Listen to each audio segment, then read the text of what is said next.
দায়ী, মানে এটা সরকারের এই, তাকে তো বের করতে হবে যে কারা এই ডকুমেন্টারিটা বানালো, এটার পেছনে কারা কারা স্ক্রিপ্ট লিখলো, কারা এটা করলো, এবং সরকারের এরকম একটা। সরকারের দায়, সরকারের ব্যর্থতা, যেটি আসলে মুক্তিযুদ্ধ বিষয়ক মন্ত্রী স্বীকার করছেন, বা আপনি বলছিলেন রাষ্ট্রপতিও সেখানে মানে এই দায়গুলোর কথা বলেছেন যে এরকম বিষয় ভুল বা কিরকম কিভাবে হয়ে গেল। কিন্তু এই দায়টা কি আপনাদেরও না, যে বিদেশিদের সামনে বা এরকম একটা যেখানে আসলে আহ, মানে আমাদের ইমেজ নির্ভর করে, সেখানে গিয়ে এরকম হট্টগোল, রাজপথের মতো আচরণ, এটা আসলে কেমন হলো? এটা কি দায়টা আপনাদেরও না? মোটেও আমাদের দায় না, কারণ হচ্ছে আপনি নিজেকে ওই জায়গায় চিন্তা করেন যে আপনি জুলাই গণ অভ্যুত্থানের সম্মুখ সারির একজন চরিত্র, একজন সমন্বয়ক কিংবা আন্দোলনকারী শীর্ষ ছাত্র নেতাদের একজন। আপনার খুব গুরুত্বপূর্ণ ভূমিকা আছে, হয় 4 তারিখে বা 3 তারিখে কোনো একটা দিনে, হ্যাঁ। এখন আপনার সামনে বসে আপনি এমন একটা ইতিহাস দেখতে পাচ্ছেন যেটা আপনার কাছে মানে আকাশ থেকে পড়ার মতো মনে হচ্ছে, যে ইতিহাসে আপনি নাই। আপনি থাকাটা গুরুত্বপূর্ণ না সবসময় হয়তো, কিন্তু ওই ওই ঘটনা তো উল্লেখ থাকতে হবে। 4 আগস্ট যে মানুষকে ছাত্ররা ডাকলো এবং সারা দেশের মানুষ ঢাকা শহরে আসলো, 3 তারিখে যে শহীদ মিনারে লাখো জনতার উপস্থিতিতে আপনার এক দফা ঘোষণা করা হলো, 2 তারিখে যে দরবার হলে সেনাবাহিনী সিদ্ধান্ত নিল যে তারা গুলি চালাবে না, এগুলো তো নিরেট ইতিহাস, এটা তো আপনি বিকৃতি করতে পারেন না। এবং আপনি ভার্চুয়ালি জনাব তারেক রহমান এক দফার কথা বলেছেন, সেই আপনার 16-17 তারিখে, সেটাকে আপনি এক দফার ঘোষণা বানিয়ে মানে দিচ্ছেন। যেখানে এটা কোথাও ভুল বা ব্যর্থতা দেখলে হইচই করে ওঠাটা এখন একটা ক্যারেক্টারে দাঁড়িয়ে যাবে, মানে প্রতিবাদ এভাবেই হবে হইচই করে। প্রতিবাদ করা তো গণতান্ত্রিক অধিকার, নিশ্চয়ই। প্রতিবাদ করব না? আপনার আপনার সাথে অন্যায় হলে আপনি করবেন না, আমরা করব না? মানে আমি কি এটা নীরবে মেনে নেব যে আমার সাথে এটা হচ্ছে? কিংবা আমি ধরেন এটা যদি কাব্য লিখে তাদেরকে জানাই, তারা কি এই কথাটা শুনবে আপনার ধারণা? আমরা ওখানে প্রতিবাদ করেছি বলেই তো মাননীয় স্বরাষ্ট্রমন্ত্রী ডেকে বলেছেন যে আপনাদের মধ্যে থেকে কেউ আসেন, এসে কথা বলেন। কিংবা আপনার মুক্তিযুদ্ধ বিষয়ক মন্ত্রী বলেছেন যে আচ্ছা আমি এটা খতিয়ে দেখবো। এইটা যদি আমরা না করতাম, এটা এভাবেই অ্যাপ্রুভ হতো এবং এটাই এটাই ইতিহাস হিসেবে, ডকুমেন্টারি হিসেবে চালানো হতো সব জায়গায়। তো এটা আমরা তো হতে তাহলে দিতে কি, পারি মানে না। যেহেতু আপনারা বিএনপির খাই খাই স্বভাবের কথা বলছেন, সবকিছু বিএনপি করণের কথা বলছেন, তাহলে কি এরকম প্রতিবাদ, মানে এরকম একটা হইচই হইচই পরিবেশই লেগে থাকবে? ধরেন আমি আরো কিছু ঘটনার কথা বলি, মানে জুলাইকে ঘিরে একটা আহ, মানে আপনাদের বক্তাদের কাছ থেকে অনেকে আসছে যে ঐক্যের কথা হবার কথা ছিল, কিন্তু যেই বিষয়গুলো আমি উল্লেখ করছিলাম, সামাজিক যোগাযোগ মাধ্যম বা গণমাধ্যম খুললেই কোথাকার শান্তা ফারজানার সাথে জুলাই যোদ্ধা আয়াসের সেই তুমুল মারামারি চলছে, সেগুলো দেখি। বা এই যে শিবির, বা বলছিলাম যেটি এক একটা শিক্ষা প্রতিষ্ঠান থেকে ছড়িয়ে পড়ছে, আর একটা শিবির ছাত্রদল এনসিপি কোথাও মার খাচ্ছে, আহ, আন্দোলন হচ্ছে, এই যে বিষয়গুলো, আহ, এটা কি মানে সামনে আরো বাড়তে থাকবে বলে মনে হচ্ছে? পরিস্থিতি কি সেদিকে যাচ্ছে? কারণ আমরা দেখতে দেখতে পাচ্ছি, একটু এটাও বলে দিই মাঝখানে, যে নাহিদ ইসলাম বলছেন বর্ষা বিপ্লব 26-এও হতে পারে, জামায়াতের আমির বলছেন আর একটা বিপ্লব অনিবার্য হয়ে গেছে, নাসিরুদ্দিন পাটোয়ারি বলছেন এই সরকার পতন ঘটাতে হবে, 5 বছর টিকতে পারবে না, এরকম নানান রকম কথা আসছে। দেখেন, এইটা একটা দেশে যখন সরকার থাকে, আহ উদ্ভূত পরিস্থিতির দায় সরকারকেই নিতে হবে। হুম। ধরুন আমাদের হবিগঞ্জের ঘটনাটার কথা যদি আমি বলি, যে আপনি সহিংসতার কথাটা যেহেতু বললেন, আমরা তো 30 জুন সংবাদ সম্মেলন ডেকে আমাদের মাসব্যাপী কর্মসূচি ঘোষণা করেছি। এগুলো বৈধ কর্মসূচি, রাজনৈতিক কর্মসূচি, হুম। এবং আমাদের সংবিধান স্বীকৃত অধিকার রাজনৈতিক দল হিসেবে।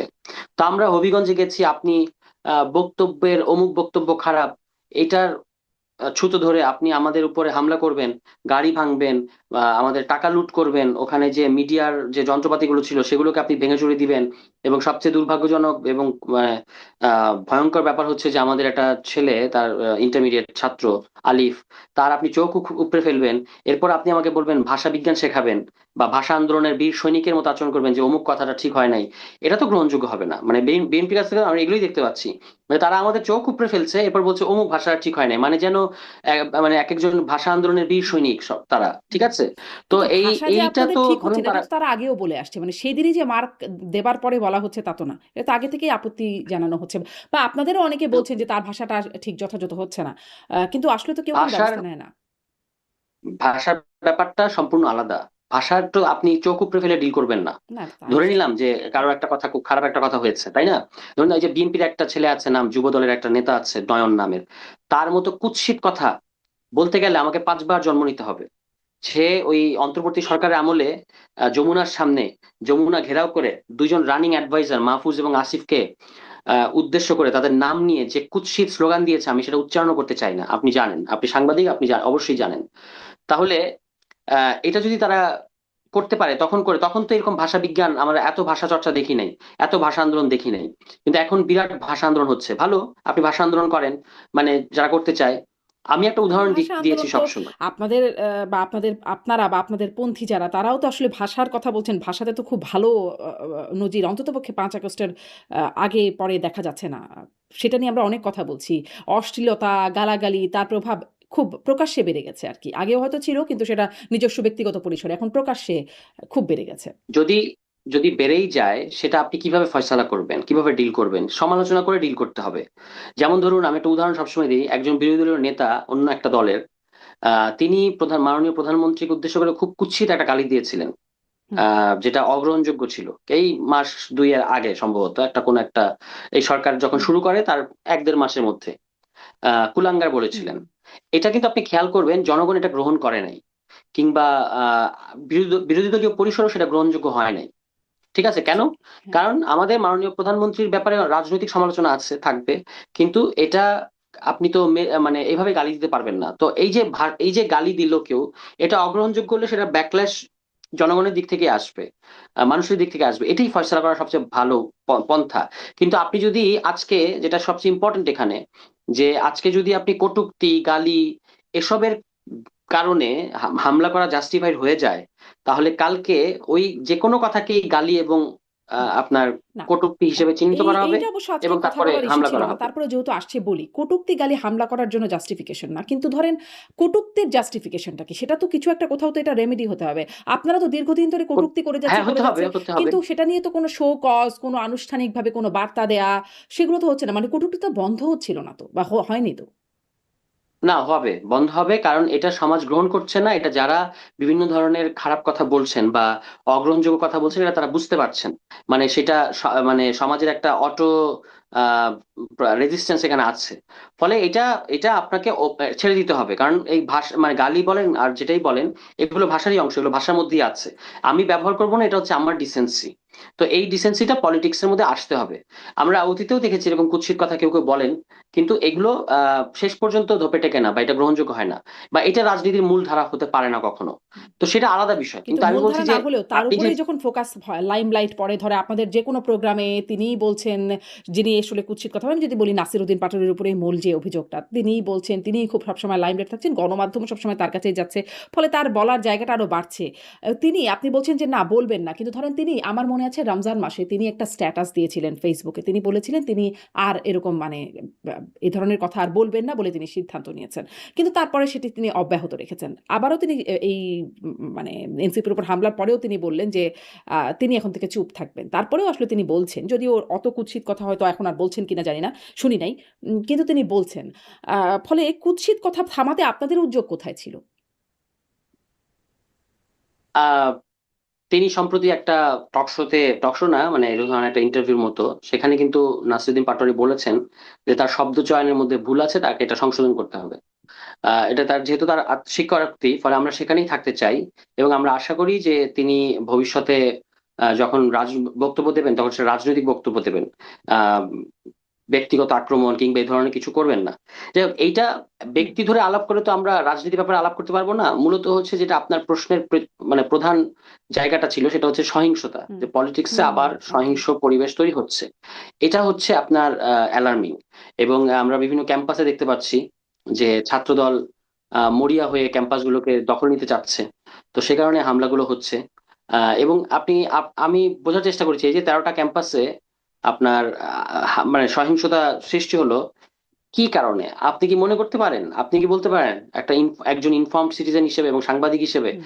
যে খুব গুরুতর কোনো কারণ আছে এর পেছনে, যেটা মানে যেটার ছাড়া বা যেটার কারণে এই হামলাগুলো হচ্ছে, বা এটা অ্যাভয়েড করা যেত না, এরকম কি মনে হচ্ছে? আমার কাছে এরকম মনে হচ্ছে না। আমি তো মনে করতে পারি বেশিরভাগ ক্ষেত্রেই ছাত্রদের মধ্যে সংঘর্ষের কোনো গুরুতর কারণ থাকে না। এক্স্যাক্টলি। তাহলে এটা তো ছাত্রদলকে, আহ তারা যেহেতু সরকারি ছাত্র সংগঠন, দেখুন তাদের একটা, মানে একটা ভেতরে একটা পীড়া কাজ করছে আমার মনে হয়। সেটা হচ্ছে যে তারা সরকারি ছাত্র সংগঠন, কিন্তু ঠিক সরকারি ছাত্র সংগঠনের মতো একচেটিয়া আচরণটা তারা করতে পারছে না। রেজিস্ট্যান্স হচ্ছে ছাত্রদের দিক থেকে। তারা ক্যাম্পাসগুলোকে সেভাবে দখল করতে পারছে না, হলগুলোকে দখল করতে পারছে না, সেখানে গেস্ট রুম, গণরুম এগুলো করতে পারছে না। ফলে তাদের মধ্যে ওই যে সরকারি ছাত্র সংগঠনের যে একটা গরম ব্যাপার, এটা না দেখাতে পারার একটা কষ্ট তাদের মধ্যে আছে। এই কারণে তারা মাঝে মাঝে সুযোগ পেলেই, মানে তুই জল ঘোলা করলি কেন টাইপের একটা ছুতা ধরেই, আপনি দেখবেন সুযোগ পেলেই তারা হচ্ছে খুবই সহিংস হয়ে ওঠে। তারা ডাকসুর নেতৃবৃন্দের উপর একবার থানায়, একেবারে শাহবাগ থানায় হামলা করেছে, এবং এখনো আবার এগুলো আমরা দেখতে পাচ্ছি। এবং সেখানে শুধু ছাত্রদল না, যুবদলও যুক্ত হচ্ছে। হুম, এই যুবদল নেতা নয়ন, তাকে আমরা দেখেছি হেলমেট পরিহিত অবস্থায় হুম। আমাদেরকে সেই ছাত্রলীগ যুবলীগের স্মৃতিগুলো মনে করিয়ে দিয়েছেন তিনি।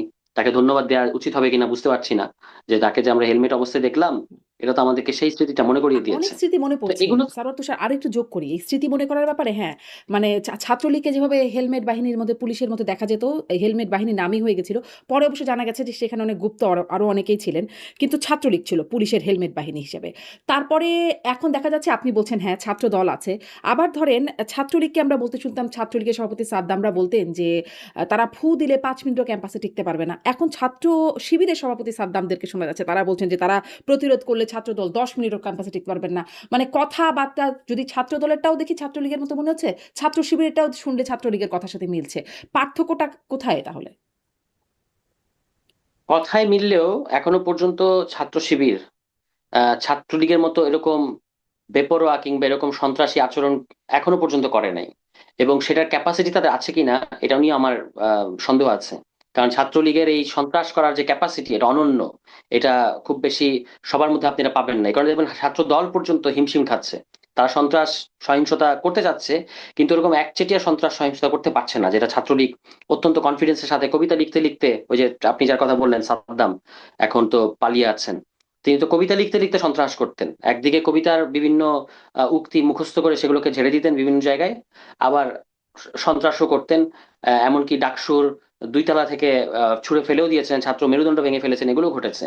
কিংবা চোখ উপড়ে ফেলেছেন, এগুলো অনেক ঘটনা আছে, এখনো তো পিটিয়ে চোখ মেরে উপড়ে ফেলেছেন। ফেলছেন, পিটিয়ে শেষ ফেলছেন। নাই। মেরে হয়তো ফেলে নাই এখনো পর্যন্ত। কিন্তু পেটাপিটির ঘটনা তো চলছেই। হেলমেট অবশ্যই এটাই তো পরিহিতভাবে খারাপ, এটাই তো সেটাও বলছি। চলছে, হ্যাঁ। অবশ্যই এটাই তো খারাপ, এবং এটাই তো বারবার বলছি যে এই জায়গাটায় যাওয়া যাবে না। পলিটিক্সকে ডিসেন্ট জায়গায় রাখতে হলে আমাদেরকে গণতান্ত্রিক সংলাপের মধ্যে থাকতে হবে, হুম। এবং একটা গ্রহণযোগ্য ছাত্র রাজনীতির রোডম্যাপ ছাত্রদের তৈরি করা উচিত। এটা ছাত্র ইস্যু, কিন্তু জাতীয় রাজনীতিতেও ধরেন এই হবিগঞ্জের ব্যাপারটা তার শুধু ছাত্রদের ইস্যু না। সেখানে আমরা তো পুরো দেখলাম যে অস্ত্রশস্ত্র সহ পুলিশের সাথে আমরা বিএনপি ছাত্র দলের নেতাদেরকেই অবস্থান করতে দেখেছি, আমি নিজেও সেখানে হুম। গিয়েছিলাম। এবং পুলিশ যেভাবে আমাদেরকে বাধা দিল, মানে আমরা আক্রান্ত পক্ষ, কিন্তু আমাদেরকেই কর্মসূচি করতে বাধা দিয়েছে। যারা আক্রমণকারী তাদেরকেই তারা সুরক্ষা দিয়েছে। তো সেই একই দলীয় আচরণ তারা করে যাচ্ছে বা করতে বাধ্য হচ্ছে, এটা বলাটা আরো ভালো হবে। কারণ এখানে তো পুলিশ সংস্কার যে কমিশন গঠন করার কথা, যেটাতে বিএনপি নোট অফ ডিসেন্ট নাই, সেটা বিএনপি বাস্তবায়ন করছে না। তো এই কারণে আপনার সার্বিক দিক থেকে এই ঘটনাগুলো ঘটতে হুম। পারছে, এবং পুলিশ যে পুলিশ তো নিউট্রালি সবখানেই আসলে নীরব থাকছে। ধরেন রাকসুর ঘটনাতেও যেটা দেখা গেল, পরবর্তীতে অবশ্য দেখলাম কিছু মামলা-টামলা হয়েছে। কিন্তু রাকসুতেও আম উম সেখানে যে আম্মার, সালাউদ্দিন আম্মার তিনি ছাত্রলীগ বলে ৩ জন শিক্ষার্থীকে বেধড়ক পেটাচ্ছেন বা শিবিরের আরো কর্মীরা পেটাচ্ছে। পুলিশ এবং প্রশাসনও সেখানে দাঁড়িয়ে দেখছে এবং পরে দেখা যাচ্ছে সে যারা মার খেয়েছে তাদেরকে গ্রেপ্তার করে নিয়ে যাচ্ছে। আ ওই একই রকম ভূমিকা না পুলিশের? অ্যাবসলিউটলি, এবং এটা অগ্রহণযোগ্য। আহ, মানে ওই যে আপনি বললেন যে গ্রেফতার করে নিয়ে যাচ্ছে, তাহলে যদি ছাত্রলীগ হয়েই থাকে, মানে যাদের কার্যক্রম নিষিদ্ধ, তাদেরকে স্রেফ পুলিশের কাছে সোপর্দ করতে হবে। কিন্তু এই যে আমি নিজে মারলাম বা আমি নিজে অস্ত্র হাতে তুলে নিলাম, লাঠিসোঁটা হাতে তুলে নিয়ে মারতে চেষ্টা করছি কার্যক্রম নিষিদ্ধ সংগঠনের কাউকে, এটা কিন্তু আমার অধিকার না, বা এটা আমাকে কেউ আহ আহ, মানে এটা আমাকে অ্যালাউ করে না বাংলাদেশের আইন। ফলে বিশ্ববিদ্যালয়ের যারা ছাত্র সংসদে যারা নির্বাচিত, যেমন আপনি যে ঘটনার কথা উল্লেখ করছেন, সেখানে যার নাম আসলো তিনি তো নির্বাচিত ছাত্র সংসদের জিএস। ফলে তাদেরকে এগুলো খেয়াল রাখতে হবে, এবং এটার ক্ষেত্রে যেখানে যেখানে আইনের ব্যত্যয় ঘটেছে না, আইনানুগ ব্যবস্থা নিতে হবে। এ ব্যাপারে হুম। আহ কোনো যুক্তিতর্ক নাই।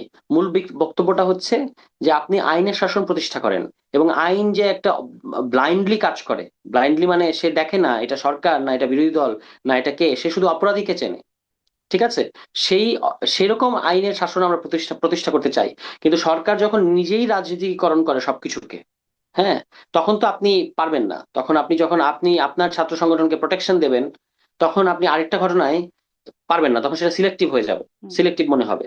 কিংবা এখন যেটা আবারও শুরু হয়েছে যে আপনার ফেসবুক স্ট্যাটাসের কারণে বিভিন্ন জায়গায় গিয়ে পুলিশ গ্রেফতার করছে, মারধর করছে।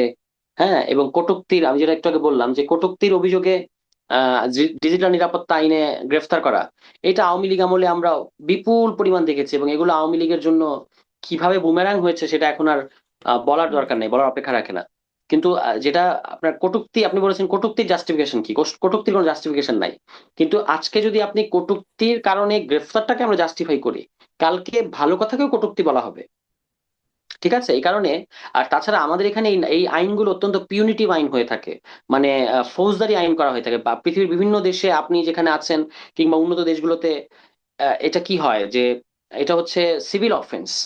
সিভিল অফেন্সকে তো আপনি ক্রিমিনাল অফেন্সের আইন দিয়ে ডিল করতে পারবেন না। তো এখানে এই আইনগুলো করাই হয় শাস্তি দেওয়ার উদ্দেশ্যে এবং বিরোধী পক্ষকে দমন করার উদ্দেশ্যে, মত প্রকাশের পরিসরটাকে সংকুচিত করার উদ্দেশ্যে। হুম। এগুলো থেকে সরকারকে বের হয়ে আসতে হবে, কিন্তু তারা, আমার কাছে মনে হচ্ছে একটা চোরাবালির মধ্যে পড়ে গেছে। এবং এখানে চোরাবালিতে পড়লে যেটা হয় যে আপনাকে যদি, আমাকে যদি আপনি বালি চাপা দেন, তাহলে আমি যদি একটু কুস্তি করতে থাকি আমি উঠতে পারবো একটা সময় হয়তো কোনো না কোনো ভাবে। কিন্তু চোরাবালিতে যদি আমি নড়চড় করতে থাকি আমি আরো তলাতে থাকবো। তো এই যে আষ্টে পৃষ্ঠে একটা ঘটনার থেকে আরেকটা ঘটনা এইভাবে আষ্টে পৃষ্ঠে সরকার যে তলায় যাচ্ছে, এটা খুব অ্যালার্মিং। এবং আমরা এখানে বিএনপি সরকার যেহেতু নির্বাচিত সরকার, আমরা চাই যে তারা তাদের মেয়াদ পূর্ণ করুক। কিন্তু সেখানে সুশাসন, আইনের শাসন, আহ কর্মসংস্থান, যেগুলো মানুষের ফান্ডামেন্টাল ইস্যু, মানে যেগুলো ফেক ইস্যু সেগুলো না, যেগুলো মানুষের মৌলিক ইস্যু।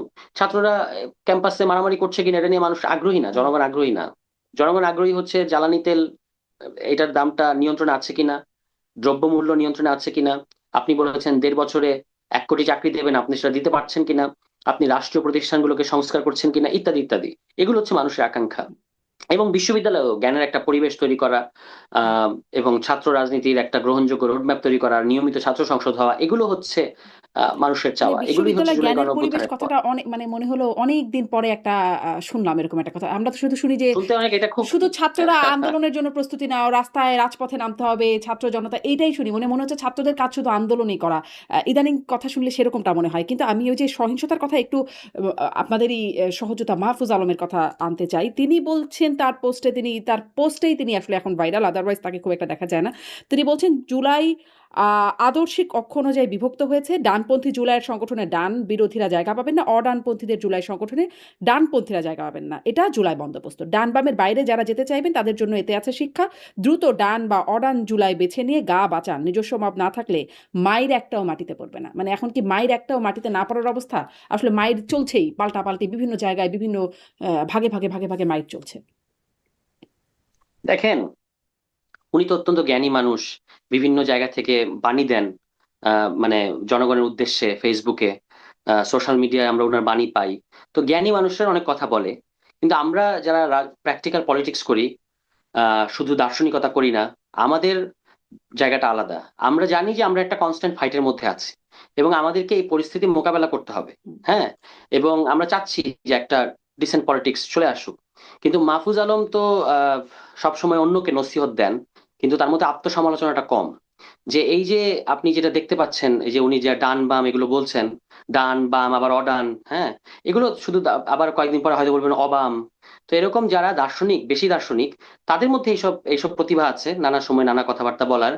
কিন্তু উনাকে দেখতে হবে যে উনি 2 বছর কি কি করেছেন, সেগুলোর একটা ফিরিস্তি মানুষ জানতে চায়। যে শুধু শুধু যদি তিনি বলেন যে বাকি সবাই, আমি ঠিক ছিলাম, বাকি সবাই হচ্ছে আসলে ভুল পথে গেছে, এই কারণে জুলাইয়ের আজকে এই অবস্থা, তাহলে কিন্তু সেটা গ্রহণযোগ্য হবে না। আমাদের কাছে বহু কিছু বলবার মতো আছে, যেগুলো মাহফুজ আলমের অগ্রহণযোগ্য আচরণ কিংবা অগ্রহণযোগ্য কথা, যেগুলো আমাদের এই বর্তমান পরিস্থিতিটাকে খারাপ করেছে, কিন্তু সেগুলো আমরা চর্চা করতে চাই না, আমরা রাজনীতি করতে চাই। আমরা আশা করব মাহফুজ আলমও রাজনীতি করবেন, এই বাণী দেওয়ার চেয়ে, যেটাকে বলে আমরা বলি রাজনীতি, সেই রাজনীতিতে তিনি মনোনিবেশ করবেন। অল্টারনেটিভ করতে চাচ্ছেন তিনি। তো সেটা অল্টারনেটিভই যেন হয়, মানে সেটা যেন জাস্ট কিছু ফেসবুক পোস্ট কিংবা কিছু ফটোকার্ড বানানো, হ্যাঁ, কিন্তু ওই যে আপনি শুরুতে কিংবা অন্যকে বলছিলেন না যে নসিহত দেয়া। জুলাই আন্দোলন মানে কেন, আমি জিজ্ঞাসা করছিলাম এত হইচই কেন, এটাই কি প্রতিবাদের ভাষা কিনা? আপনি বলছেন যে তখন কি কাব্যিক ভাষা হবে? যদি আপনার থাকতো গুরুত্বপূর্ণ রোল থাকে, আপনি বলছিলেন যে যদি আপনার গুরুত্বপূর্ণ রোল থাকে সেটাকে যদি অগ্রাহ্য করা হয়। মাহফুজ আলমও তার ফেসবুক পোস্টে সেরকম লিখছেন যে তিনি আসলে অনেক কিছু করেছেন, অনেক কিছু লিখে দিয়েছেন, অনেক দফাগুলো তিনি সাজিয়ে দিয়েছেন, অনেক বক্তব্য কি রাখতে হবে সেগুলো তিনি লিখে দিয়েছেন, কিন্তু তার নামটা বা তাকে কেউ উল্লেখ করছে না। তো তিনিও মানে কোথাও তো তাকে, তিনিও তো একটা ভিকটিম। না, তিনি, তার কথাই সবচেয়ে বেশি বলা হয় সবখানে। এবং তাকেই মাস্টারমাইন্ড বানানো হয়েছে, কখনো মাস্টারমাইন্ড, কখনো ক্যাপ্টেন, কখনো স্ট্র্যাটেজিস্ট। এই যে একটা উপাধি পাওয়ার যে একটা বাসনা, এটা সবসময় ভালো কিনা এটা তাকে দেখতে হবে, মানে তাকে বুঝতে হবে। এবং একটা যেটা বললেন যে তিনি তিনি তার কথা বলা হয় না, তার কথাটাই সবচেয়ে বেশি বলা হয়, বরং তার কথা বেশি বলতে গিয়ে যারা আসলেই মাঠে দাঁড়িয়ে থেকে মানে হুম। ছাত্র নেতা যারা হয়েছেন, যারা ফেস করেছেন, তাদের কথা কম বলা হয় অনেক ক্ষেত্রে, তারা কম স্বীকৃতি পেয়েছেন। এবং সেই কম স্বীকৃতি পাওয়ার ক্ষেত্রে মাহফুজ আলমের ভূমিকা কি কি ছিল সেটাও তাকে একটু রিকল করতে হবে। তার কারণ হচ্ছে এই গণ অভ্যুত্থানের পরে এই পুরো যে পলিটিক্যাল ইয়াংদের যে পুরো পলিটিক্যাল প্রসেস, এটা তো এখন আমাদের স্বীকার করতে কোনো দ্বিধা নাই যে তিনি উপদেষ্টা হলেও তার একটা অত্যন্ত মানে ব্যাপক ইনফ্লুয়েন্স ছিল এই বৈষম্যবিরোধী ছাত্র আন্দোলন আহ, থেকে জাতীয় নাগরিক কমিটি হয়ে জাতীয় নাগরিক পার্টি এই পর্যন্ত তার তো একটা খুব বড়সড় ইনফ্লুয়েন্স ছিল। তো তিনি এই যে অনেকেই স্বীকৃতি পায় নাই, অনেকেই চলে গেছে, অনেকেই সরে গেছে, এগুলো তার কোন কোন পদক্ষেপ, কোন কোন সিদ্ধান্তের কারণে এগুলো হয়েছে, সেটা কিন্তু তাকে আত্মসমালোচনা আমরা তার কাছে জানতে চাই। যদি তিনি যদি আত্মসমালোচনা করেন তাহলে আমরা তাকে অ্যাপ্রিসিয়েট করবো। আর তিনি যদি শুধু সারাক্ষণ অন্যকে নসিহত দেন কিংবা রুদালিপনা করেন, রুদালিপনা মানে হচ্ছে মহাশ্বেতা দেবীর একটা গল্প আছে, খুব বিখ্যাত গল্প রুদালি। এই রুদালি গল্প হচ্ছে যারা পয়সার বিনিময়ে এসে কান্নাকাটি করে, হুম। গরিব মহিলা যারা ধরেন কোনো মরা বাড়িতে হুম। পয়সার বিনিময়ে এসে কান্নাকাটি করে, তাদেরকে বলা হয় রুদালি।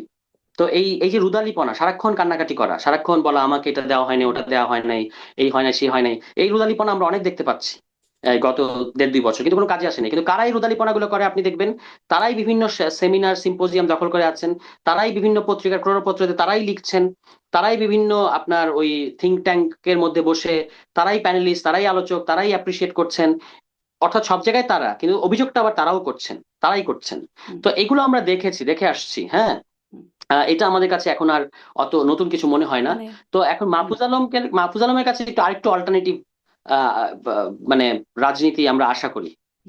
এই যে মানে বিষয়গুলো যে কেউ রুদালিপনা করছেন, বিভিন্ন জায়গায় তারাই তারাই আছেন, এই যে আপনি যেরকম বলছেন এটাকে বলা আরেকটা নাম দেওয়া হয়েছে জুলাই ব্যবসা। এটা নিয়ে মাহফুজ আলম যেমন ক্ষুব্ধ, উমামা আর তাদের সাথেই ছিলেন সম্মুখ সারির নেত্রী তিনি, তাসনিম যারা তারা সরে গেলেন, তারাও পরবর্তীতে এরকম অভিযোগ দিয়েছেন যে জুলাইকে বানানো হয়েছে টাকা বানানোর মেশিন বা ক্ষমতার মেশিন ইত্যাদি বিভিন্ন সময় তারা বলেছেন। এখন জুলাই ব্যবসার কথা শুনছি এমপি মাহমুদা মিতু তিনিও বলছেন যে যদি তারা জিয়া ব্যবসা করতে পারে, মানে বিএনপির কথা বলছি, তারা যদি জিয়া ব্যবসা করতে পারেন তাহলে জুলাই ব্যবসা করতে অসুবিধা কি, যদি জুলাই ব্যবসা হয়ে থাকে হাদি ব্যবসা জুলাই ব্যবসা চালু রাখতে তিনিও বলছেন। মানে যদি খারাপই হয়, জিয়া ব্যবসাটা যদি খারাপ হয়, মুক্তিযুদ্ধের চেতনা ব্যবসা যদি খারাপ হয়, তাহলে জুলাই ব্যবসাটাও চালু রাখা কেন? মানে জুলাই ব্যবসা একটা নতুন করে আরেকটা দোকান খোলা না, জুলাই ব্যবসার কোনো সুযোগ নেই, জুলাই হচ্ছে তো। ব্যবসার কোনো সুযোগ নেই এই যে আপনার। আপনিই বললেন যে তারাই তারা, হচ্ছে, হ্যাঁ হচ্ছে তো। হ্যাঁ করছে তো, হুম। এবং করছে, এবং করে আবার তারা বলতেছে যে জুলাই নিয়ে ব্যবসা হচ্ছে, অথচ তারা কিন্তু জুলাইয়ের পরে অত্যন্ত প্রিভিলেজড। আপনি দেখবেন ইউজিসি তে তারা গিয়েছে, ইউনিভার্সিটিতে তারা ভাইস চ্যান্সেলর হয়েছে, হুম। তারপরে আপনার কি বলে এটাকে সংবিধান সংস্কার কমিশনে তারা গিয়েছে, শ্রম সংস্কার কমিশনে তারা গিয়েছে। 8 জনের দল, তার মধ্যে 5 জন গত 2 বছরে, ধরেন একটা দল 8 জনের, সেই দলের মধ্যে একজন সংবিধান সংস্কার কমিশনে গেছেন, একজন শ্রম সংস্কার কমিশনে গেছেন, আরেকজন বিএনপি সরকারের প্রতিমন্ত্রী হয়েছেন। এই 8 জনের দলের মধ্যে 3-4 জন এভাবে এম্পাওয়ার্ড হয়েছেন।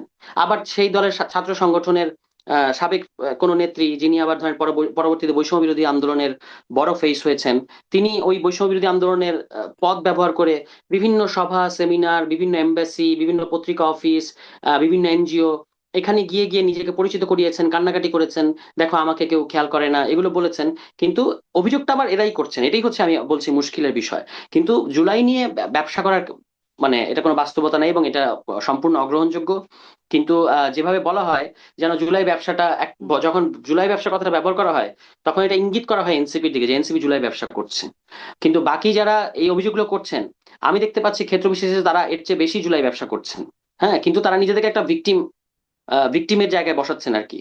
তারাই মানে টেলিভিশনে গিয়ে বলছেন, তারাই পত্রিকায় লিখে এগুলো বলছেন, এবং এটা হচ্ছে সম্পূর্ণ এনসিপি কে ডিলেজিটিমাইজ করার একটা পলিটিক্স। আপনি দেখবেন যে পুরো 2 বছরে সবাই কে কি করেছে, কে কোথায় ছিল, এগুলো তো আমরা সবই দেখেছি। সেগুলো তো ধরেন বলতে থাকলে রাজনীতি হবে না, শুধু পরচর্চা করতে থাকতে হবে। তো আমরা পলিটিক্যাল প্রসেসটাকে আপহোল্ড করতে চাই, আমরা ঝুঁকি নিচ্ছি, আমরা রাজনৈতিক দল খুলেছি, এবং আমরা সেখান থেকে জনগণের কাছে যাচ্ছি, সেখানে গিয়ে মানুষের কথা শুনছি, সেখানে আমাদের ভুলগুলো তারা বলছেন, যদি ভুল থাকে কোনো কোনো ক্ষেত্রে সেখান থেকে আমরা শিখছি, সংশোধন করছি। কিন্তু ধরুন আপনি শুধু যে নসিহত দেবেন, হুম। ফেসবুকে শুধু বাণী দেবেন, কিংবা শুধু রুদালিপনা করবেন, আমি বলছি যে এগুলো কোনো কাজে আসে না। মানে এগুলো তো মানুষের জনগণের কোনো কাজে আসবে না, বরং এটা হচ্ছে একটা স্পেসিফিক মানে অংশকে জুলাইয়ের মূলধারা বাই এনি মিনস এনসিপি। হুম। এখান থেকে কেউ কেউ চলে গেছে, কেউ কেউ ছিটকে পড়েছে। যারা বিদেশ থেকে এসেছিল, এসে পরবর্তীতে জুলাইয়ের পোস্টার গার্ল হয়ে গেছে, তাদের অনেক ক্ষেত্রে তাদের আপনার ধরেন পোষায় নাই, কিংবা তারা দলীয় সিদ্ধান্তের বাইরে গিয়ে ব্যক্তিগত ইচ্ছাটাকে প্রাধান্য দিয়েছেন। এখন তারা যদি আমাদেরকে নসিহত দেন, তাহলে তো সেটা আমরা মানবো না। কারণ আমরা সংগ্রাম করে করে এ পর্যন্ত এসেছি, গণঅভ্যুত্থানের আগেও আমাদের সংগ্রামের ইতিহাস আছে। আমরা এখনো পর্যন্ত রাজনীতি করে সবচেয়ে কঠিন জিনিসগুলোকে ফেস করে করেই আমরা আগাচ্ছি এবং আগাবো, ঠিক আছে? এর বাইরে যারা এরকম অভিযোগের একটা টোনের মধ্যে থাকেন, তারা তো তাদের কাজ করবেন, তারা তো ওরকমই করবেন। কিন্তু এর আবার মধ্যে কিছু কিছু আপনি পত্রিকা। যার কথা বলছেন তার প্রসঙ্গ থেকেই টানি যে এই যে আপনাদের মধ্যে যারা আসলে জুলাইয়ের শক্তি, জুলাইয়ের পক্ষে, আন্দোলনের পক্ষে, একটু আগে বলছিলেন ছাত্র শিবির, ছাত্র দল, তারপরে এই যে এনসিপি বৈষম্য বিরোধী থেকে যারা ছিটকে গেছেন তাদের মধ্যে পাল্টাপাল্টি নানান রকম, কেউ কেউ ব্যবসা করছেন, কেউ কেউ রোদালিপনা করছেন, আম, আবার কেউ কেউ বঞ্চিত করার জায়গায় গেছেন, এইরকম যে পাল্টাপাল্টি চলছে অনৈক্যের জায়গায় যখন দেখা যাচ্ছে, তখন মাহফুজ আলমও বলছিলেন যে এইরকম কুস্তির মধ্যেই আসলে আওয়ামী লীগ ফিরে আসার একটা পথ অনিবার্য তৈরি হবে। সেরকম একটা পরিস্থিতি কি আপনারাই তৈরি করছেন কিনা? আমি মনে করি না যে আওয়ামী লীগের ফিরে আসার কোনো সম্ভাবনা নিকট ভবিষ্যতে আছে। আপনার শোতে মাঝে মাঝে একজন আওয়ামী লীগ নেতা আসেন, উনি ভালো গান করেন দেখি, যে আবার জিম টিম করেন, আবার হচ্ছে আপনার কি বলে যেন গিটার বাজান জিমে, হুম। কি বলে ওই ওই মানে পারফর্ম করেন প্যাডের মধ্যে। এগুলো করেই ওনাদেরকে কাটাতে হবে। হ্যাঁ। আবার তাদের যারা যারা দুর্বল নেতা আছেন, মানে যাদের পয়সা টয়সা নাই, বা যাদেরকে তারা দেশের মধ্যে আহ ঝুঁকিতে রেখে চলে গেছেন, তাদেরকে ওনারা মাঝে মাঝে যেরকম খুদ করে পাঠাবেন এবং বলবেন একটা কর্মসূচি করে ছবি পাঠাও। ওনারা জনশূন্য রাস্তায় ভোরবেলা জঙ্গিদের মতো মুখোশ পরে একটা ব্যানার নিয়ে একটুখানি দৌড় দিয়ে জয় বাংলা বলে আবার গলিতে ঢুকে পড়তে হবে। এগুলোকে রাজনৈতিক কর্মসূচি বলে না। মানে এবং এরকমই তো যতক্ষণ আপনি করতো, রাজনৈতিক মানে এর আগে যখন আওয়ামী লীগ যখন ধরেন দমন পীড়নের রাজনীতিটা করতো তখন তো বিরোধী দলগুলো এরকমই করতো, তো এখন তারা আসলে তাদেরকে সেই ফ্লোর দেওয়া হবে না, তো তারা আর কি করবে? না, আওয়ামী লীগকে তো দমন পীড়ন করা হচ্ছে না। আওয়ামী লীগকে বলা হচ্ছে যে তুমি আসো এবং বিচার ফেস করো, যদি আপনার যদি সাহস তাদেরকে তো থাকে। নিষিদ্ধ করে সেটা রাখা তো হয়েছে, আপনি একটা করছেন না। কর্মসূচি নিষিদ্ধ করে রাখা হয়েছে না, না, তাদেরকে তো সেটা তো ধরেন সেটা তার সংগঠন, হ্যাঁ কেন, মানে ধরেন একটা সংগঠনে কারোর বিরুদ্ধে যদি কোনো অভিযোগ আসে, তখন প্রথম পদক্ষেপটা কি হয়? প্রথম পদক্ষেপটা হয় যে এটা শুরু হওয়ার আগ পর্যন্ত তোমার পদ স্থগিত থাকবে, হুম। মানে তুমি কার্যক্রম পরিচালনা করতে পারবে না। এটাই করা হয়েছে আওয়ামী লীগের সাথে।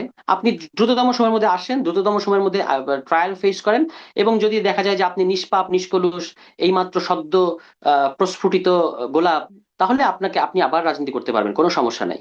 কিন্তু এর আগ পর্যন্ত তো আপনার আপনার ট্রায়াল এখনো আনফিনিশড, কিন্তু আপনাকে আমি বলবো যে হ্যাঁ তুমি তোমার মতো করে যাও, আগের মতো আগের সবকিছু করো, এবং দিল্লিতে বসে প্রেস কনফারেন্স করে বলো হুম। যে বাংলাদেশে আসলে জুলাই গণঅভ্যুত্থান বলতে কিছু হয় নাই, এগুলো সবই হচ্ছে ষড়যন্ত্র। তাহলে তো আপনি বাংলাদেশে কিন্তু আবার কি হলো নর্মালাইজ হতে আসলে, কি পারবেন না। হলো? মানে দিল্লিতে বসে প্রেস কনফারেন্স যেন না করতে পারে এর জন্য সরকার বারবার দফায় দফায় বলেছে, কিন্তু কোনোভাবেই তাদেরকে মানানো যায় না। দীনেশ ত্রিবেদী ডক্টর ইউনূস সরকারের সময় থেকেই বলে আসছে, কাজ হয় নাই। এই সরকারও সম্প্রতি বেশ তৎপরতা চালিয়েছে, হুমায়ুন কবির বলেছেন, মানে উপদেষ্টা বলেছেন, পররাষ্ট্র প্রতিমন্ত্রী বলেছেন, দফায় দফায় এই বার্তাটা তাদেরকে পাঠানো হয়েছে আনুষ্ঠানিক অনানুষ্ঠানিক বিভিন্নভাবে, কিন্তু তারা আসলে কোনোভাবেই মানানো গেল না। আমাদের দেশে বলা হলো কোনো গণমাধ্যম যেন সেটার কোনো কাভারেজ না করে, এবং গণমাধ্যমগুলো কম বেশি সেটা মেনেই চললো। কিন্তু দেখা গেল যে তারা তো আসলে ঠিকই সেই প্রেস কনফারেন্সটা করলো, রয়টার্স সেটা লাইভ করলো, সব রকম আন্তর্জাতিক গণমাধ্যম সেখানে আসলো এবং সেটার কাভারেজ পেলো। তাহলে আসলে বাংলাদেশ এখান থেকে মানে তাদেরকে আটকে রেখে কি লাভ হতো? কি লাভ হলো? বাংলাদেশের তো এখানে কোনো ক্ষতি নাই। এবং এটা করে তো আওয়ামী লীগের আপনি প্রশ্ন করতে পারেন যে আওয়ামী লীগের কোনো লাভ হয়েছে কিনা এই প্রেস কনফারেন্স করে। হুম। বাংলাদেশের কোনো ক্ষতি নাই। আপনি তো প্রশ্নটা করছেন যে বাংলাদেশের কি লাভ হলো। আসলে আমি বলবো যে বাংলাদেশের কোনো মানে ক্ষতি যদি নাই। লাভই কিন্তু না এই হয় বা যদি ক্ষতিরই শঙ্কা না থাকে তাহলে আটকানো কেন? সে বলছে যা বলুক তাতে মানে এত কি যায় আসছে? যদি না, কোনো কারণ লাভ সে তো না থাকে তাতে। তাকে তো এখন প্রায়োরিটি কোনটা? প্রায়োরিটি হচ্ছে তাকে ট্রায়াল ফেস করতে হবে। ট্রায়াল ফেস করার আগে আপনি যদি তাকে সংবাদ সম্মেলন করতে দেন, এরকম এরকম এত প্রিভিলেজড অপরাধী তো সবাই হতে পারে না যে আপনি আপনি অপরাধী কিন্তু আপনাকে আমি সংবাদ সম্মেলন করতে দেবো, বা আমি অপরাধী আমি সংবাদ সম্মেলন করতে পারবো। এখন এটা হলো দিল্লির আহাম্মকি। তারা রাষ্ট্রটা বড় হলেও তাদের মাথা হচ্ছে গোবর ভর্তি, কারণ তারা বাংলাদেশের মানুষকে বাদ দিয়ে একটা সন্ত্রাসী দলকে বেছে নিয়েছে। এটা তাদের ব্যাপার। এখন তারা এবং সেখানে রয়টার্সের যে কথাটা বললেন, ওখানে ওই সামথিং রুমা পাল বলতে একজন ভদ্রমহিলা আছেন। হুম। তিনি আসলে ভারতীয় অবশ্যই, এবং অন্তর্বর্তী সরকারের পুরো সময়ে আমাদের যাদের যাদের সাথে তিনি কথা বলেছেন, মানে আমার সাথে কথা বলেন নাই, কিন্তু যাদের সাথে সাথে তিনি বিভিন্ন কথা বলেছেন সেগুলো তো আমরা জানি। তার একমাত্র কনসার্ন ছিল যে অন্তর্বর্তী সরকার ওই আদানির সাথে যে চুক্তিগুলো আছে, সেগুলো মানে বজায় রাখবে কিনা, নাকি সেগুলো বাদ দিয়ে দিবে। ফলে বুঝতেই পারছেন রয়টার্সে কিংবা এরকম ওয়েস্টার্ন মিডিয়া গুলোতে তো ইন্ডিয়ার কিছু লোক আছে, ইন্ডিয়ান অ্যাসেট তো আছে, তারা এই ঘটনাটা তাদের মতো করে ফ্রেমিং করতে চাচ্ছে। কিন্তু সেটাতে খুব বেশি লাভ হবে এরকম মনে করার কোনো কারণ নাই। কারণ হচ্ছে দুটো উদাহরণ দিই। একটা হচ্ছে জাতিসংঘের কাছে যখন আওয়ামী লীগ নিষিদ্ধ কার্যক্রম নিষিদ্ধ আওয়ামী লীগ যখন একটা প্লি করলো যে ওই যে তাদের যে ফ্যাক্ট ফাইন্ডিং রিপোর্ট, হুম। এটা এটার মধ্যে কিছু, এটা নিয়ে তারা কথা বলতে চায় বা এরকম কিছু সামথিং, তখন কিন্তু জাতিসংঘ বলেছে যে এটাকে অবিশ্বাস করার মতো কোনো কারণ আমাদের সামনে হাজির হয় নাই। এক নম্বর। দ্বিতীয়ত হচ্ছে গতকাল জাতিসংঘ কিন্তু জুলাই গণঅভ্যুত্থান দিবস পালন হুম। করেছে। অর্থাৎ আপনি যতই বলেন জুলাইকে আপনি ঝুলাবেন, আপনি জুলাইকে বলবেন জুলাই মানে মিথ্যা, আহ উল্টো আপনি মিথ্যা হয়ে যাচ্ছেন, মানে আওয়ামী লীগ মিথ্যা হয়ে যাচ্ছে। এবং আওয়ামী লীগ আহ ওই যে আপনার এখানে কিন্তু যিনি জিম আওয়ামী করতে লীগের আসেন, পক্ষ জিম থেকে মানে জিম আমার করার যে, অনুষ্ঠানে যারা নেতারা আসেন তারা বলেছেন, যারা আসলে যে যারা জাতিসংঘে গেছেন তারা জিজ্ঞাসা করেছেন যে 1400 যে শহীদ কারা, তারা সেই তালিকা দিতে মানে সেটি দিতে পারে নাই জাতিসংঘ। মানে যেই জায়গাগুলো প্রশ্ন আমি আপনার কাছে প্রশ্ন আছে সেগুলো আপনার কাছে তুলছি, আপনি যদি এটা একটু ব্যাখ্যা দেন। এবং জাতিসংঘ ওই প্রতিবেদনের একদম শুরুতেই লিখে দিচ্ছে যে এটা জাতিসংঘর যে এডিটোরিয়াল স্ট্যান্ডার্ড সেটি মেনে করা হয় না, এবং এটি কোনো আদালতে বিচারক মানে সাক্ষী হিসেবে এটা সাক্ষ্য হিসেবে প্রমাণযোগ্য না, ফার্দার তদন্ত প্রয়োজন। মানে এডিটোরিয়াল পলিসি মেনেই যদি না হয় তাহলে সেটা আসলে মান কি? আমরা তো এটা পড়েছি এবং আমরা দেখেছি যে এখানে যে যুক্তিগুলো ব্যবহার করা হয়েছে সেগুলো অকাট্য। আর আমরা তো এটা আমাদের জীবন দিয়ে এখানে দেখেছি। হ্যাঁ, নিশ্চয়ই। এখন এর বাইরে জাতিসংঘ এটাও বলেছিল যে যদি বাংলাদেশ এই কেসটাকে আইসিসি তে নিতে চায় তাহলে তারা সহযোগিতা করবে। কিন্তু বাংলাদেশের এরকম কোনো কারণ তৈরি হয় নাই, কারণ এখানে আমাদের একটা ফাংশনাল ট্রাইব্যুনাল আছে। ফলে এখানে এটার বিচার কার্য হবে। এবং জাতিসংঘ এখানে ক্লোজলি এটা অবজার্ভ করছে যে বিচারের আন্তর্জাতিক যে মানদণ্ড সেটা যেন রক্ষিত সেই হয়। মানদণ্ড নিয়ে ফলে আন্তর্জাতিক এটাকে, সংস্থাগুলো কন্টিনিউয়াসলি আপত্তিও জানিয়ে যাচ্ছে। যেমন কোন কোন সংগঠন? যেমন হিউম্যান রাইটস ওয়াচ, তারা এটা নিয়ে আপত্তি জানিয়েছে। আহ, আর আরও কয়েকটা সংগঠন আছে যারা আসলে স্পেসিফিক্যালি কয়েকটা বিচারের কথা বলে, এবং যারা ধরেন আন্তর্জাতিক সাংবাদিক ডেভিড বার্গম্যান, তিনি এটা নিয়ে লিখেই যাচ্ছেন। যিনি আসলে আগেও যুদ্ধাপরাধীর ট্রায়াল যখন হয়েছিল তখনও তিনি সেখানে আছেন, এবং এই যুদ্ধাপরাধ ট্রাইব্যুনাল নিয়ে তার বিশেষ একটা জায়গা কাজ করার। তারা আসলে এটা নিয়ে নানান রকম অভিযোগ, আপত্তি বা এটার আনফেয়ারনেস, ডিউ প্রসেসের অভাব ইত্যাদি নিয়ে বলে যাচ্ছেন। না, একটা যে হলো যে আপনার হিউম্যান রাইটস ওয়াচের ইয়েটা আমি দেখি নাই, হুম। বা আমি হয়তো এড়িয়ে যেতে পারে, আমার চোখে পড়ে নাই। ডেভিড বার্গম্যান সাহেব তো তখন আওয়ামী লীগের সবচেয়ে অপছন্দের তালিকায় ছিলেন। একদম।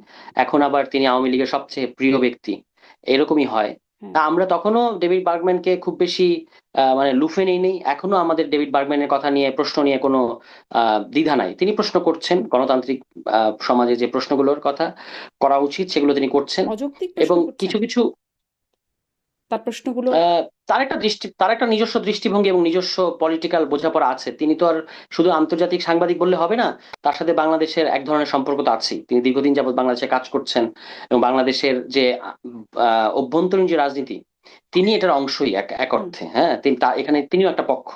ঠিক আছে। ফলে তিনি সেখান থেকেই তার প্রশ্নের ফ্রেমিং তো আছে, ফ্রেমিং গুলো সাজান। সেটাতে কোনো সমস্যা নেই, তিনি তারটা করছেন। এবং আমি মনে করি যে বিচারিক প্রক্রিয়া নিয়ে প্রশ্ন থাকাটাই ভালো। তাহলে বিচারিক প্রক্রিয়া আরো বেশি স্বচ্ছ হবে এবং ট্রাইব্যুনালকে জাস্টিফাই করতে হবে তার রায়গুলো। এটা সত্য যে কিছু কিছু ক্ষেত্রে কিছু তো মামলা বাণিজ্য এগুলো তো হচ্ছে, এগুলো বাংলাদেশের প্রায় ঐতিহ্যের মতো যে এগুলো হয়ে থাকে, এবং সেগুলো আবার এই রাজনৈতিক দলগুলোই করে থাকে। তো সেইটা সমাধান করা এক জিনিস। আর এটার কারণে আমি বলবো যে ও দেখো দেখো তাহলে জুলাই কিছুই হয় না, আওয়ামী লীগ নিষ্পাপ, সেটা হলো আরেক জিনিস। হুম। হ্যাঁ, বা দুই ভাবে দেখাটাই ভালো হবে। হুম। নিশ্চয়ই আওয়ামী লীগ নিষ্পাপ হবে কেন? মানে তাদের কিন্তু বিচারিক প্রক্রিয়া যদি স্বচ্ছ না হয়, সেটা যদি প্রশ্নবিদ্ধ, তাহলে তো এটা একটা বড় জায়গা রয়ে গেল। মানে বারবার এই জায়গাটা যদি প্রশ্ন করার সুযোগ রেখে না, দেওয়া হয়। বড় কোনো ওইরকম 13 সালে যেরকম ছিল যে একটা ক্যাঙ্গারু কোর্টের মতো, আপনি দাঁড়িয়ে যাবেন আমি বসিয়ে দেব, কিংবা ধরেন আপনার যিনি অভিযুক্ত হুম। তার সন্তান কিংবা সাক্ষীকে গুম করা, হ্যাঁ, সুখরঞ্জন বালির মতো ঘটনা তৈরি করা, এখনো এগুলো, দেখা কিংবা যাচ্ছে যে স্কাইপ আমি যদি কেলেঙ্কারি। না বলি তাহলে তো বলবেন মানে সেই শেখ হাসিনার পক্ষের আইনজীবী সেই বক্তব্য যেটি আসলে অন ক্যামেরায় বলে ফেলেছেন, যেটি আসলে ক্যামেরা অফ হয়ে যাওয়ার কথা ছিল কিন্তু অন থাকাতে সেটিও তো মানে চলে আসছে, যে তিনি বলছেন যে আসলে বোঝা যাচ্ছে যে এখানেও কোনো একটা যোগ সাজস, সেই শব্দটা যেভাবেই বলি না কেন, তাদের মধ্যে আছে বিচারক বা শেখ হাসিনার পক্ষের আইনজীবী যিনি ছিলেন। ওরকম ঘটনা তো এখানেও দেখা গেছে।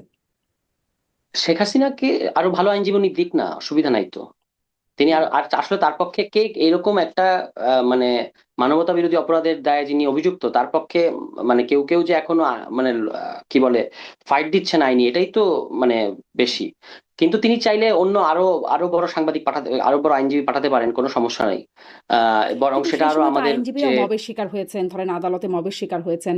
আইনজীবীরা নির্বাচনও করতে পারলেন না, তারা আওয়ামীপন্থী বলে পরিচিত বলে তারা সুপ্রিম কোর্ট আইনজীবী প্যানেল তারা দাঁড়াতেই পারলেন না। মানে হয়েছে তো শুধুমাত্র আওয়ামীপন্থী ট্যাগ থাকার কারণে তারাও তো এই, যদি বলি, বৈষম্যের শিকার হয়েছেন। কিন্তু তারা তো আওয়ামী আওয়ামী আইনজীবী তো ছিলেনও। আওয়ামী আইনজীবী তো হিসেবে তাদের যে আদালত আদালত কিংবা কোর্ট পাড়ায় তাদের যে গত 17 বছরের দোর্দণ্ড প্রতাপ হুম, কিংবা তাণ্ডব, এগুলোর যারা ভিকটিম, তাদের তো কিছু কিছু ক্ষোভ তৈরি হয়েছে। কিন্তু সেটাও আমি মনে করি যে একটা আইনি প্রক্রিয়ায়, মানে একটা ডিউ প্রসেসে ডিল করা উচিত। হামলা কিংবা হুম। পাল্টা ধাওয়া, এগুলো যদি আমাদের কোর্ট পাড়ায় কিংবা আদালতে হয়, সেটা কাঙ্ক্ষিত না। ফলে সেটা সেটা আলাদা জিনিস, সেটা আমাদের রাজনৈতিক সমালোচনা, মানে আমাদের ইন্টারনাল পলিটিক্স এর সমালোচনা। ট্রাইব্যুনালের বিচারিক প্রক্রিয়ার ব্যাপারটা আলাদা। এখনো পর্যন্ত আমি দেখি নাই যে খুব বড় কোনো প্রশ্ন কিংবা খুব বড় কোনো এটাকে আহ অগ্রহণযোগ্য কোনো কিছু হচ্ছে এরকম বলার কোনো সুযোগ আছে। কিছু প্রশ্ন থাকতে পারে, সেগুলো হুম। মানে সেটেল করতে ধরেন হবে এবং সেগুলো ট্রাইব্যুনালের উত্তর কথা বলছি না, আমি টোটাল বিচার প্রসিকিউটর দিয়ে যাচ্ছেন। প্রক্রিয়াতেই বলি। ধরেন হাতকড়া পরা অবস্থায় আজকেও দেখছিলাম এরকম একাধিক ঘটনা, বেশ কয়েকটা ঘটনা দেখা গেছে হাতকড়া পরা অবস্থায় আইসিইউতে মারা গেছেন ছাত্রলীগ আওয়ামী লীগের নেতাকর্মীরা, বা হেফাজতে মৃত্যুবরণ করছেন তারা নির্যাতনের শিকার হয়ে, সেরকম ভিডিও আবার দেখা যাচ্ছে। ধরেন জামিন হচ্ছে না। মামলাটা, অনেক মামলা আছে যে তার বিরুদ্ধে আসলে যথাযথ মামলার বদলে কোনো একটা ভুয়া মামলা আছে, সেই ভুয়া মামলায় তিনি জামিন পাচ্ছেন না, এরকম অনেক রয়ে গেছে। তাহলে আসলে বিচারটা প্রশ্নবিদ্ধ না হয়ে উপায় কি? না, বিপরীত চিত্র আছে, মানে অবিশ্বাস্য দ্রুতগতিতে জামিন পাচ্ছে, আছে, কিংবা হচ্ছে আপনার আছে। হ্যাঁ। এবং হাত করার কথা বললেন, আমি তো দেখতে পেয়েছি যে ইনু সাহেব, তিনি কিভাবে হাস্যোজ্জ্বল মনে হচ্ছেন যেন তিনি সচিবালয়ে প্রবেশ করছেন, তিনি মন্ত্রী হিসেবে, সেভাবে করেও তিনি আদালতে আসছেন, এগুলো তো আমরা দেখেছি। ফলে এগুলো আছে। এবং আহ, আমার বক্তব্য হলো যে আমি তো বিচারিক বা আদালতের ভেতরের ব্যাপারটা অত ভালো বুঝি না। যেটুকু আমি বাইরে থেকে একজন সচেতন নাগরিক কিংবা পলিটিশিয়ান হিসেবে প্রত্যাশা করতে পারি, সেটা হচ্ছে বিচারিক প্রক্রিয়াটাকে একেবারেই প্রশ্নের ঊর্ধ্বে রাখতে হবে। এবং যত ধরনের প্রশ্ন আমি মনে করি যে যে প্রশ্নগুলো পরাজিত শক্তির পক্ষ থেকে করা হবে, তার সবগুলো ডিফেন্স, সবগুলো যুক্তি আমাদের কাছে আছে। হুম, সেগুলো আলসেমি না করে, এই যে একজন চিফ প্রসিকিউটর বসিয়েছে বিএনপি, তিনি এই যে সন্ত্রাস বিরোধী যে আইনে আওয়ামী লীগের কার্যক্রম নিষিদ্ধ করা হয়েছে, সেই আইনটা ভালো করে পড়ে দেখেন নাই। এবং তিনি বলছেন যে শেখ হাসিনার বক্তব্য প্রচার করা যাবে যদি সেটা বিদ্বেষমূলক না হয়। কিন্তু ওই যে আইনে তাকে আওয়ামী লীগকে নিষিদ্ধ করা হয়েছে, সেখানে পরিষ্কার নির্দেশনা দেওয়া আছে কোনো ধরনের বক্তব্য আপনি প্রচার করতে পারবেন না। আবার তিনি দায়িত্ব গ্রহণ করার পরে এটাও বলেছিলেন যে মানে মানবতা বিরোধী অপরাধ আর ফৌজদারি অপরাধ যে আলাদা ব্যাপার, সিস্টেমেটিক হুম, এনফোর্স ডিসঅ্যাপিয়ারেন্স আর একটা স্পোরাডিক, একটা নির্দিষ্ট গুম যে আলাদা ব্যাপার, এটা তিনি তখন গুলিয়ে ফেলেছিলেন। তিনি বলেছিলেন যে আমরা যখন গুম কমিশন নিয়ে কথা বললাম, যখন গুমের অধ্যাদেশটা নিয়ে আলোচনা হচ্ছিল, তখন আমরা বলেছিলাম যে এটা কেন দরকার। তখন তারা বলেছিলেন না, এটা দরকার হবে না, কারণ ওই যে আইসিটি আইনটা, যেটা এই আইনের মধ্যে এটা কভার করা সম্ভব। এখন আপনি আমাকে বলেন, আইসিটি আইনটা তো আসলে মানবতা বিরোধী অপরাধকে ডিল হুম, করার জন্য, যেটা সিস্টেমেটিক, যেটা ওয়াইড স্প্রেড, যেটা একটা লম্বা সময় ধরে আহ খুবই পদ্ধতিগতভাবে হয়েছে, কালেকটিভ একটা ক্রাইম। আপনি যদি আজকে যদি বাংলাদেশে কোনো একজন অতি উৎসাহী পুলিশ কিংবা কোনো একজন অতি উৎসাহী আইন শৃঙ্খলা বাহিনীর, অন্য যে কোনো বাহিনীর লোক যদি একটা লোককে গুম করে, যেটা আসলে সরকারি সিদ্ধান্ত না, একটা বিচ্ছিন্ন নির্দিষ্ট স্পোরাডিক একটা যদি গুম হয়, এটার বিচার আপনি কিভাবে ওই আইসিটি আইনে করবেন? তো হুম, তিনি তখন এটা তখন তিনি বলেছিলেন যে আইসিটি আইনের মধ্যে এটা সম্ভব। একইভাবে ওই যে আহ, অন্তর্বর্তী সরকারে বিএনপির গুপ্ত এজেন্ট হিসেবে যিনি ছিলেন অ্যাটর্নি জেনারেল, এখন যিনি আইনমন্ত্রী, তিনিও কিন্তু একই কথা বলেছিলেন যে এই এই আইনেই সম্ভব, আইসিটি আইনেই সম্ভব। তো এরা দেখেন 30-35 বছর ধরে নাকি আমাদেরও জন্মের আগে থেকে নাকি তারা আইন প্র্যাকটিস করেন, কিন্তু তাদের আইন সম্পর্কে এই হলো বোঝাপড়া। আমরা তো আইনের ছাত্র না, কিন্তু আমরা সামান্য পলিটিক্যাল কাণ্ডজ্ঞান ব্যবহার করেই তো বুঝতে পারছি। এই যে আমি আপনাকে ব্যাখ্যা করলাম, আপনার কাছে তো এটা কনভিন্সিং মনে হয়েছে, আপনি নিজেও বুঝতে পেরেছেন ব্যাপারটা, কিন্তু তারা দেখবেন যে বুঝতে চাচ্ছে না। কিন্তু এই ধরনের লোকেরা এখানে বসে আছে। তো এই ধরনের লোকেরা যখন বসে থাকে, তখন তো আপনার আহ যেটা আসলে দরকার নাই সেরকম বিড়ম্বনাও তৈরি হতে পারে, সেরকম হচ্ছে কিনা সেটা খতিয়ে দেখা দরকার। এবং আমরা সবসময় যেটা বলেছি যে যোগ্য লোক বসান আপনি সব জায়গায়, কিন্তু বিএনপি তো যোগ্য লোক বসাচ্ছে না। তাদের এই যে রাষ্ট্রীয় প্রতিষ্ঠানগুলো, বিভিন্ন সাংবিধানিক প্রতিষ্ঠান, সংবিধিবদ্ধ প্রতিষ্ঠান, রাষ্ট্রীয় প্রতিষ্ঠান, এগুলো হয়ে গেছে তাদের পুনর্বাসন কেন্দ্র। হুম। তাদের যে যাদেরকে তারা মনোনয়ন দিতে পারে নাই, কিংবা যারা নির্বাচনে হেরেছে তাদেরকে এখানে আবার পুনর্বাসন করা হচ্ছে। আমি এবার পদযাত্রায়, জুলাই পদযাত্রায় চুয়াডাঙ্গায় গেলাম, মানে অনেকগুলো জেলায় গেছি, যেমন চুয়াডাঙ্গাও গেছি। সেখানে কি আমি হতবাক হয়ে শুনলাম যে সেখানে বিএনপির যে নেতা, মানে যে প্রার্থী 60,000 ভোটে, 60,000 ভোটের ব্যবধানে যিনি হেরেছেন, তাকে জেলা পরিষদ প্রশাসক বানানো হয়েছে। অর্থাৎ যাকে জনগণ প্রত্যাখ্যান করেছে আপনি তাকে আবার পাবলিক অফিসে বসিয়েছেন। তো এটা হলো বিএনপির জনপ্রতিনিধিত্বমূলক যে ব্যবস্থা। আমাদের গণতান্ত্রিক ব্যবস্থাটা তো জনপ্রতিনিধিত্বমূলক ব্যবস্থা। ওনারা তো বলেন যে ওনারা বহুদলীয় গণতন্ত্রের প্রবক্তা, কিন্তু তাদের আন্ডারস্ট্যান্ডিং অফ এই বহুদলীয় গণতন্ত্র হচ্ছে এরকম যে যিনি নির্বাচনে হেরে গেছেন তাকে ওনারা, এবং 60,000 ভোটের ব্যবধানে, 600 ভোট না, 6,000 ভোট না, 60,000 ভোট, তাকে তারা আবার পাবলিক অফিসে বসিয়ে দিয়েছেন। তো তারা সম্ভবত মনে করেন যে এগুলো তাদের দলীয় সম্পত্তি কিংবা পুনর্বাসন কেন্দ্র, তা এখানে তারা বসাচ্ছেন, এবং যাকে মনোনয়ন সামনে দিতে আসলে পারেন নাই। রাষ্ট্রপতির নিয়োগ আছে, একটু একটু কয়েকটা জায়গায় সুনির্দিষ্টভাবে আসি। রাষ্ট্রপতির নিয়োগের তফসিল ঘোষিত হয়েছে, নির্বাচনের তফসিল ঘোষিত হয়েছে, নির্বাচন কমিশন ঘোষণা করেছে। ডক্টর ইউনূসের নামও শোনা যাচ্ছে, আর মির্জা ফখরুল ইসলামের নামও শোনা যাচ্ছে খুব জোরে সোরে, আরো হয়তো কিছু কিছু নাম আছে। আপনাদের কোনো প্রেফারেন্স আছে? দেখুন, আমি একটা একেবারেই ব্যক্তিগত মতামত দিই, এটার সাথে আমার দলের কোনো সম্পর্ক নাই, মানে এটা নিয়ে আমাদের দলীয় ফোরামে কোনো আলোচনা হয় নাই। কিন্তু রাজনীতি করার বাইরে একজন অবজারভার হিসেবে আহ এটা আমার মন্তব্য। বিএনপি যদি একটা পরিণত কিংবা ম্যাচিউর দল হতো, তাহলে তারা ডক্টর মোহাম্মদ ইউনূসকে প্রধান রাষ্ট্রপতি বানাতো। হুম, কিন্তু বিএনপির সেই রাজনৈতিক প্রজ্ঞা নাই। হুম। কারণ হচ্ছে, আমি কেন এটা বললাম, এই মুহূর্তে ইন্টারন্যাশনাল যে সিনারিও সারা পৃথিবীতে, এটা ডিল করার মতো একজন মাত্র ব্যক্তি বাংলাদেশে আছেন, যিনি হচ্ছেন ডক্টর মোহাম্মদ ইউনূস। ঠিক আছে, এমনকি খলিলও তার কাছে, রজার খলিল যাকে বলা হচ্ছে পররাষ্ট্রমন্ত্রী, তিনিও তার ধারে কাছেও ঘেঁষতে পারবেন না। তো কিন্তু যে ধরনের চ্যালেঞ্জ গুলো বিএনপি কে ফেস করতে হচ্ছে এবং হবে, যে ধরনের জটিল ভূরাজনৈতিক পরিস্থিতি তৈরি হয়েছে এবং হবে, সেগুলো মোকাবেলা করার জন্য বিএনপিতে তো আমি একটা লোক ডক্টর দেখি মোহাম্মদ না, ইউনূস কি এমন একটা মানে লোক। চ্যালেঞ্জ মোকাবেলা করার নজির স্থাপন করেছেন যে তিনিই একমাত্র চরিত্র? সবাই বলে না যে চেহারাই কাফি, হুম। আমরা কিন্তু এটা বলি আর কি, চেহারাই কাফি মানে চেহারাই যথেষ্ট। তো তার সেই আন্তর্জাতিক এক্সপোজার এবং আন্তর্জাতিক মানে ক্যালিবার, গ্রহণযোগ্যতা আছে, যেটা বিএনপি সরকারের জন্য কিন্তু একটা আমার বিরাট প্রশ্ন অ্যাসেট হচ্ছে, হতে পারত। গ্রহণযোগ্যতা দিয়ে কি করলেন তিনি? তার হাতেও তো একটা সময়, 18 মাসের একটা সময় ছিল। অনেক আন্তর্জাতিক কিছু করেছেন। গ্রহণযোগ্যতা দিয়ে ভারতের সাথে সম্পর্ক, সে জায়গাটাও মানে খুব কিছু হলো না। শেখ হাসিনাকে বন্ধ করা গেল না, তার ভারতের সাথে বক্তব্য। সম্পর্ক, ধরেন মার্কিন চুক্তিটাও করে নিতে হলো, এবং সেটি আমার অনুষ্ঠানে বলছিলেন এবি পার্টির সাধারণ সম্পাদক ব্যারিস্টার ফুয়াদ, তিনি বলছিলেন যে নির্বাচনকে রেকগনিশন পাবার জন্য চুক্তি করার কোনো বিকল্প ছিল না। ফলে এই বিকল্পহীনভাবে চুক্তিটাও করে নিতে হলো। মানে এরকম আসলে কি এমন গুরুত্বপূর্ণ বা ভালো নজির স্থাপন করে গেছেন যার কারণে তাকে চেহারায় কাফি মনে হচ্ছে? অনেক কিছু করেছেন 18 মাসে। মানে অ্যাপার্ট ফ্রম ফায়ার ফাইটিং, যে ধরনের একটা ধ্বংসস্তূপে পরিণত হয়েছিল, এই ফায়ার ফাইটিং তো করেছেনই। প্রায় সমস্ত থানা ধ্বংসস্তূপে পরিণত হয়েছিল, সেগুলোকে রিস্টোর করা দ্রুততম সময়ের মধ্যে।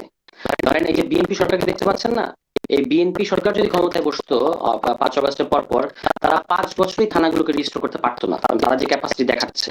কিন্তু এই দুর্বল সরকার শুধুমাত্র প্রধান মানে ইউনূস সাহেবের ওই ব্যক্তিত্বের ভারেই এই কাজগুলো করতে পেরেছে। এর মধ্যে তারা অনেকগুলো সংস্কার প্রস্তাব দিয়ে গেছে, তারা গণভোট আয়োজন করেছে, এবং সবচেয়ে মোস্ট কিছুই কাজে ইম্পর্টেন্টলি আসে নাই। একটা আসে না, সংস্কার সেটা তো প্রস্তাবও বিএনপি কাজে সমস্যা, আসে নাই, সেটা তো গণভোটও কাজে আসে নাই, কিছুই তো সেটা কাজে তো আসে নাই। সেটা তো বিএনপি সমস্যা, সেটা সেটা প্রধান উপদেষ্টা আমি তো ইউনূস নিয়ে কথা বলছি। হুম। এটা তো ইউনূসের সমস্যা না। ইউনূস তো সাকসেসফুলি গণভোট দিয়ে গেছেন, এবং তিনি তো পাওয়ার ট্রানজিশন, যেটা সবচেয়ে ইম্পর্টেন্ট, যেটাকে আসলে পিসফুলি বিএনপি বলে অন্তহীন প্রতারণার দলিল, তারা আসলে অন্তর্বর্তী সরকার প্রতারণা করেছেন।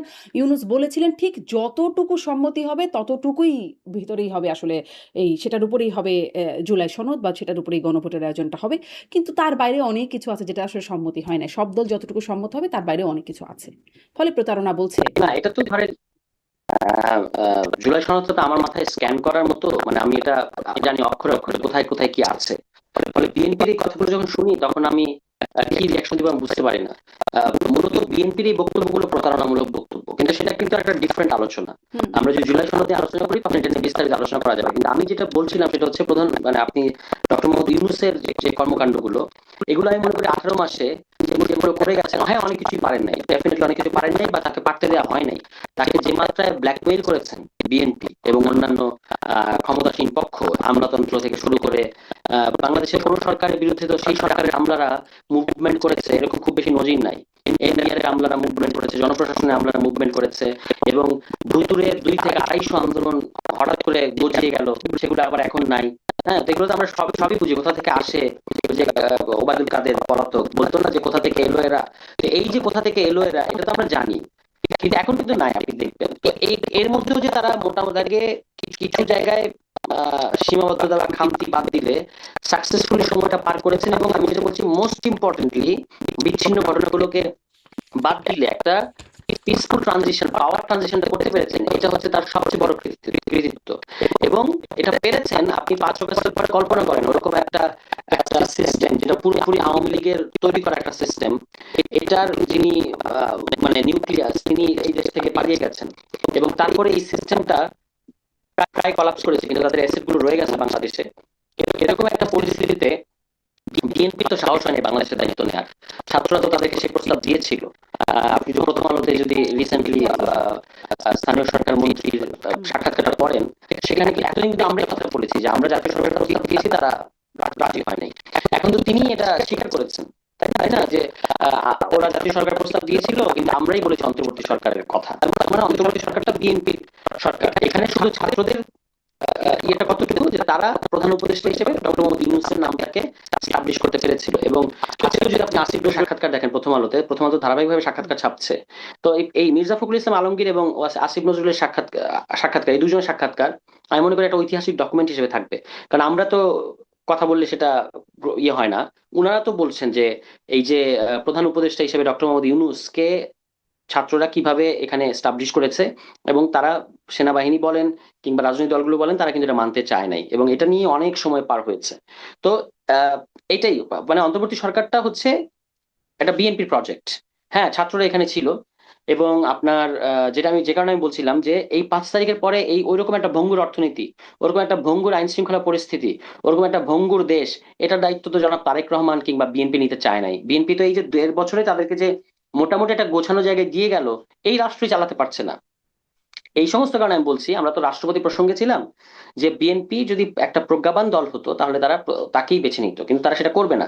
এটা করবে না কেন? কারণ তাদের দলের মধ্যে তৃণমূলে যেমন খাই খাই আছে, যেটা তাদের দলের এমপি স্বীকার করছেন, আবার তাদের দলের উচ্চ পর্যায়ে কে মহাসচিব হবেন, কে শেষ বয়সে রাষ্ট্রপতি হবেন, এগুলো নিয়েও প্রতিযোগিতা আছে, কে আপনারা কি কোনো স্পিকারটা আভাস হবেন। পেয়েছেন যে আপনার তো মানে আপনি বলছেন যে বিএনপি ম্যাচিউরড হলে ডক্টর ইউনূসকে রাষ্ট্রপতি বানাতে হবে, এখন বিএনপি সেই ম্যাচিউরিটি আছে বলে আপনার মনে হচ্ছে কিনা, আর আপনার কাছে কি মনে না, হয় নাই। কোনো মানে আপনার কাছে কোনো ধারণা পেয়েছেন কিনা বা আলোচনা শুনেছেন কিনা কে হবেন না, রাষ্ট্রপতি? আমরা যতটুকু বুঝতে পারছি মির্জা ফখরুল ইসলাম আলমগীর তিনি রাষ্ট্রপতি হবেন। এবং এটা আমি কিন্তু তাকে মনে করছি না যে তিনি অযোগ্য বা এরকম কিছু, এটা আমার বলার উদ্দেশ্য ছিল না। হুম। আহ, সেটা যেন আমার ভুল ভুল বোঝাবুঝি না হয়। আমি তাকে অত্যন্ত রেসপেক্ট করি, তিনি একজন ডিসেন্ট পলিটিশিয়ান, বর্ষিয়ান রাজনীতিবিদ। তিনি এটা ডিজার্ভ করেন না, প্রশ্নটা সেটা না। কিন্তু তিনি বিএনপির কিন্তু একটা দেখবেন কিছু রোগ আছে, আমরা বলি খাসলত। বিএনপি খাসলতটা হচ্ছে তারা দেখবেন দুটো কিছু কিছু, ওই যে বলে না যে সে পুরুষ মানুষ কোন জায়গায় আটকায়, নারী কোথায় আটকায়, এরকম বিভিন্ন কথা আছে না। বিএনপি কোথায় আটকায় এটা আপনাকে চিন্তা করতে হবে। বিএনপি আটকায় রাষ্ট্রপতি এবং সেনা প্রধান বসানোর ক্ষেত্রে ঐতিহাসিকভাবে। হুম। তারা দেখবেন যে আব্দুল সাত্তার সাহেবকে, একজন 80 বছরের বৃদ্ধ, তাকে রাষ্ট্রপতি বানানোর জন্য আপনার উপরাষ্ট্রপতি পদ থেকে তিনি যেন রাষ্ট্রপতি হতে পারেন, সেজন্য সংবিধান সংশোধন করেছেন। আপনি একবার চিন্তা করে দেখেন দি অ্যামাউন্ট অফ মানে স্টুপিডিটি, যে একজন 80 ও 80+ বয়সের একজন মানুষ, যিনি উপরাষ্ট্রপতি, মানে অর্থাৎ যখন জিয়াউর রহমান সাহেব যখন শহীদ হলেন, তখন তো রাষ্ট্রপতি পদটা তার মানে